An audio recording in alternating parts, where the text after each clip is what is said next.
19th century के अंत में एक स्कूल के 6 स्टूडेंट्स एक नाव चुराकर अपने स्कूल से भाग निकलते हैं। लेकिन उनको क्या पता था कि उनकी गलती उनके लिए 15 महीनों तक आफत बनकर आने वाली है। ये कहानी है उन 6 स्टूडेंट्स की जो अपने स्कूल से भाग निकलते हैं और 15 महीनों तक एक सुनसान आइलैंड पर फंस जाते हैं। आखिर कैसे ये लोग 15 महीनों तक इस सुनसान आइलैंड पर जिंदा रहे और अंत में इनके साथ क्या हुआ, तो कैसी रही इनकी ये जर्नी, आओ जानते हैं इस वीडियो में।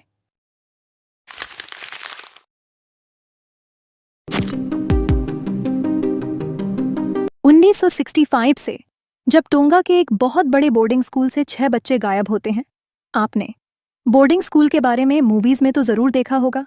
यहां पर सभी बच्चों को सुबह टाइम से उठना पड़ता है, रूल्स में रहकर ही अपनी लाइफ के सारे काम करने पड़ते हैं। तो इसी चीज से स्कूल के 6 बच्चे भी बहुत तंग आ चुके थे। उन 6 बच्चों का नाम था साइन स्टीफन कोलो, डेविड लूक और मैनो। एक बार शाम के वक्त ये सारे दोस्त बैठकर बातें कर रहे थे।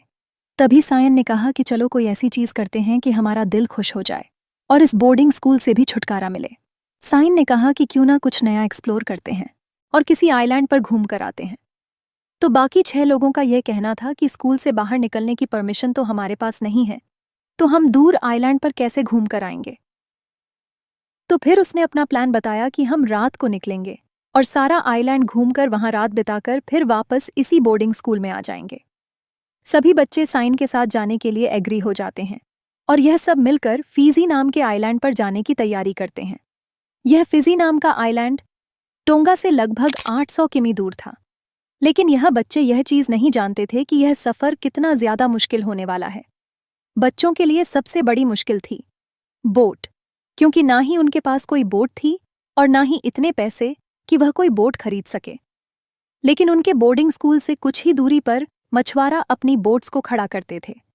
फिर यह प्लान बनाते हैं कि क्यों ना ऐसा किया जाए कि मछुआरों की बोट चुरा लेते हैं, रात को घूम कर आएंगे और फिर सुबह आकर उन्हें यह बोट वापस लौटा देंगे।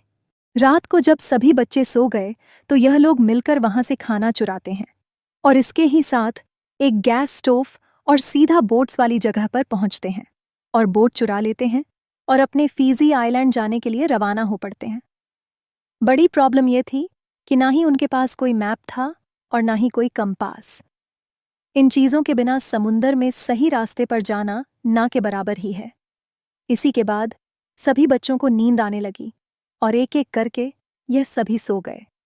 आगे बढ़ने से पहले आपकी नॉलेज के लिए बता दूं कि रात के वक्त पर समंदर बिल्कुल भी शांत नहीं होता। बड़ी बड़ी लहरें ऊपर हवा में उड़ती हुई दिखाई देती हैं। बहुत बड़ी बड़ी लहरें आकर उनकी बोट से टकराईं तो सभी बच्चों की आंख खुल गई। फिर बच्चे ट्राई करते हैं कि किसी ना किसी तरह वह इस बोट को हैंडल कर सके और सही जगह पहुंचे। लेकिन लहरों की वजह से उन्हें बिल्कुल भी पता नहीं चल रहा था कि उनकी बोट किस साइड जा रही है। कुछ टाइम बाद जब समुंदर की लहरें शांत हुईं तो उन्हें सामने एक बहुत बड़ा आइलैंड दिखाई दिया, जिसे देखकर यह सारे दोस्त एक बार तो खुश हो गए थे।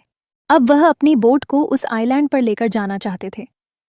लेकिन उसमें भी दिक्कत यह थी कि रात के वक्त आई बड़ी बड़ी लहरों के कारण उनकी बोट बहुत ज्यादा डैमेज हो चुकी थी। उनका बोट के ऊपर से कंट्रोल बिल्कुल ही खत्म हो चुका था। इस कारण सभी दोस्तों ने अपने हाथ बाहर निकालकर पानी में बोट के बाहर चप्पू की तरह चलाने शुरू कर दिया और उस आइलैंड तक पहुंचने के लिए मशक्कत करने लगे, जिसके कारण वह बोट सीधी उस आइलैंड तक जा पहुंची। लेकिन अभी भी यह सारे लोग उस आइलैंड के नीचे ही थे और सामने चढ़ने के लिए बहुत मुश्किल आ रही थी, क्योंकि सामने बहुत बड़े बड़े पहाड़ थे। जिसके बाद यह सारे लड़के थक जाते हैं और नीचे बनी छोटी छोटी केव्स में रेस्ट करने के अलावा उनके पास और कोई चारा नहीं बचा था। कुछ देर ट्राई करने के बाद यह लड़के उस आइलैंड की दूसरी साइड पर पहुंच जाते हैं और वह जिस आइलैंड पर थे वो फिजी आइलैंड नहीं था, वो अटा आइलैंड था, जो फिजी आइलैंड से लगभग 789 किमी दूर था। अभी तक सभी लड़कों को सब नॉर्मल ही लग रहा था। उन्हें ऐसा लग रहा था कि अगर कोई बोट इस आइलैंड के आसपास से गुजरी तो वह उनसे हेल्प मांगेंगे और उनके साथ बैठकर फिर से बोर्डिंग स्कूल वापस पहुंच जाएंगे। लेकिन इन लड़कों की बुरी किस्मत यह बहुत सुनसान आइलैंड होने के कारण यहां से कोई भी बोट का रास्ता नहीं था। बोट का इंतजार करते करते अगली रात हो चुकी थी और लड़के अभी भूख और प्यास से मर रहे थे। देखिए, वैसे तो फूड के बिना इंसान 4 से 5 दिन तक जिंदा रह सकता है, लेकिन पानी के बिना सिर्फ 3 दिन में ही नॉर्मल बॉडी की मौत हो जाती है। लेकिन बड़ी दिक्कत यह थी कि उस सारे आइलैंड पर साफ पीने का पानी कहीं नहीं था और सभी लड़कों की जान प्यास की वजह से निकल रही थी। तभी उनमें से ही एक लड़का उठता है और उसके ही पास एक घोंसला पंछी का था, जिसमें से वह अंडा उठाता है और उसे तोड़कर पी जाता है।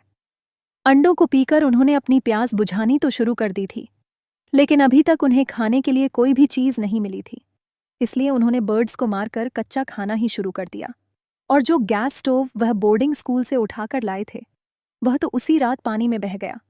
तो अभी इनके पास कच्चा मांस खाने के अलावा कोई भी और चारा नहीं बचा था। अब आप सोच के देखिए कि उन बच्चों के लिए वह कच्चा मांस खाना कितना मुश्किल रहा होगा, क्योंकि कुछ लड़कों को कच्चा मांस खाने की वजह से उल्टियां हो रही थीं। पर फिर भी जब बचने का कोई चारा नहीं बचता तो वह कच्चा मांस खाना शुरू कर देते हैं। अब धीरे धीरे उन लोगों को इस आइलैंड पर रहते हुए कुछ दिन बीत चुके थे। अब वह लोग ऐसे ही पक्षियों को खाकर, अंडों को पीकर अपना गुजारा कर रहे थे, इसी उम्मीद में कि किसी न किसी दिन कोई न कोई जहाज इस आइलैंड के आसपास से गुजरेगा और फिर से वह अपने घर वापस लौट जाएंगे। लेकिन यह उनका अनुमान सिर्फ अनुमान बनकर ही रह गया, क्योंकि वहां से अभी तक कोई भी नहीं गुजरा और वह एक तरह से इस आइलैंड पर ट्रैप हो चुके थे। देखते देखते बहुत सारे महीने इन लड़कों को वहां रहते हुए हो गए थे, पर बुरी किस्मत से अभी तक एक भी बोट और जहाज वहां से नहीं गुजरा था। अभी तक सारे बच्चे यह चीज मान चुके थे कि वह घर कभी भी वापस नहीं लौट सकते। अब उन्हें अपनी सारी जिंदगी यहीं बितानी पड़ेगी। और दूसरी साइड टोंगा में उनके पेरेंट्स भी ये चीज मान चुके थे कि हमारे बच्चे कभी भी वापस लौटकर नहीं आ सकते। और दूसरी साइड टोंगा पुलिस ने भी अपनी इन्वेस्टिगेशन बंद कर दी थी और यह सारे लड़के उस आइलैंड पर जिंदा रहने के लिए सरवाइव कर रहे थे। फिर एक दिन स्टीफन और लूक मिलकर पंछी पकड़ रहे थे। तो लूक तो 2 पंछी पकड़ लेता है, पर स्टीफन के हाथ अभी तक कुछ भी नहीं लगा था। तो लूक स्टीफन को बोलता है कि चलो वापस चलते हैं। लेकिन स्टीफन की नज़र पड़ती है एक बहुत बड़े पंछी पर और उसे पकड़ते पकड़ते स्टीफन उस आइलैंड से नीचे गिर गया। लकीली उसकी जान तो बच गई, लेकिन उसकी एक टांग टूट गई। बाद में सभी लोग मिलकर स्टीफन को उठाकर ऊपर तो ले आते हैं, लेकिन स्टीफन का इलाज करने के लिए ना ही उनके पास कोई मेडिसिन थी और ना ही कोई ऐसी चीज जिसके साथ वह उसका दर्द कम कर सके। स्टीफन, जिसकी गिरने की वजह से टांग टूटी थी और वह तड़प रहा था अपनी दर्द में, और दर्द में ही स्टीफन बहुत दिनों तक चिल्लाता रहा और तड़पता रहा। बाद में उनमें से ही एक लड़का दिमाग लगाता है और लकड़ियों और पत्तों की मदद से उसकी टांग को बांध देता है, जिसके बाद कई दिन बीतते हैं और स्टीफन की टांग ठीक हो जाती है। फिर कई और दिन बीतते हैं और इन बच्चों को आग जलानी आ जाती है, जो उनके लिए बहुत ज्यादा बढ़िया चीज थी। जब कई महीनों से वह कच्चा मांस खा रहे थे, अब से उन्होंने मांस को पकाकर खाना शुरू कर दिया था। आग के साथ उनकी एक और बहुत बड़ी हेल्प हुई। इससे पहले एक बच्चे को पहाड़ी के ऊपर बैठना पड़ता था कि कोई जहाज वहां से गुजरे तो पता चल जाए, पर अब आग जलती रहती थी, जिसके कारण दूर से भी आ रही बोट उन्हें देख सकती थी। ऐसे ही यह सारी चीजें चलती रहीं। कैसे उनके 15 महीने इस आइलैंड पर बीत गए, उन्हें भी खुद पता नहीं चला। इन 15 महीनों में एक भी जहाज वहां से नहीं गुजरा था और इतने टाइम में उन्होंने वहां पर बहुत ज्यादा डेवलपमेंट कर ली थी, जिसमें पत्तों और लकड़ियों के साथ उन्होंने झोपड़ी बना ली थी और पेड़ों की मदद से वह पानी जमा करने में भी एक्सपर्ट हो चुके थे। अभी तक उन्होंने मुर्गियों को भी ढूंढ लिया था और इसी के साथ उन्हें कुछ चाकू भी मिले थे। वैसे तो अब यह पूरा आइलैंड उनके मुताबिक पूरा जीने के लिए बन चुका था, लेकिन फिर भी लड़कों के मन में अभी भी एक इच्छा थी अपने घर वापस लौटने की।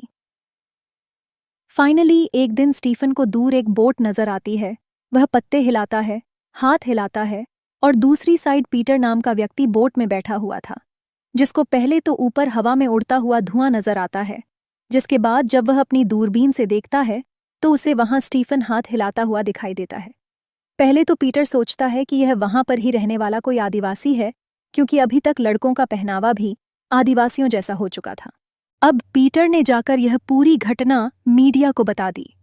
देखते ही देखते सभी न्यूज़ चैनल्स पर सिर्फ उन्हीं बच्चों की चर्चा होने लगी।